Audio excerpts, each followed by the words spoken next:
महाराष्ट्र मंडळी, तर तुमच्या सगळ्यांचं स्वागत आहे आपल्या 8व्या मिनी ब्लॉगमध्ये। तर सकाळी सकाळी आपल्याला जायचं होतं एका कामानिमित्ताने बाहेर।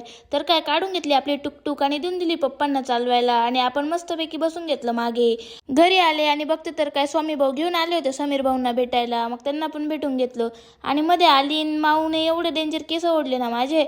म्हणे गाऊ माऊ आता मी 3 दिवस नाही राहणार म्हणे, मग तुझे केस कोण ओढेल? हा बाई म्हटलं ओढून घे मजा मारून घे।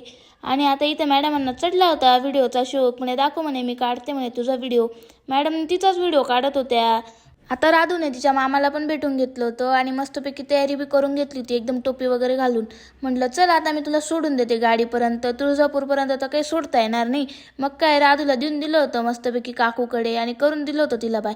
आता इथे असा विषय झाला होता, आपल्याला जायचं होतं एका ठिकाणी। मग काय आई आजी बसून गेले गाडीत पहिलेच आणि आटकून गेले, 1 तास वाट बघत बसले आमची। आम्ही काय लवकर रेडी होतो काय? मग काय आता फायनली आता आपण पण रेडी होऊन गेलो होतो एका तासानंतर।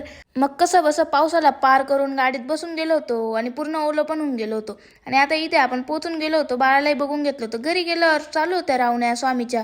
म्हटलं चाल भाऊ मला 4 व्हीलर शिकू जरा। भाऊ तर काय उठेना झाला होता। मग म्हटलं जाऊ दे आपण आपल्या पल्सरला घेऊन घेऊ पहिले मध्ये, आपल्या पल्सरला लागत होता पाऊस। आणि आपला जरा तुम्हाला साधा सुद्धा मिनी ब्लॉग आवडला असेल तर नक्कीच लाईक कमेंट शेअर करा।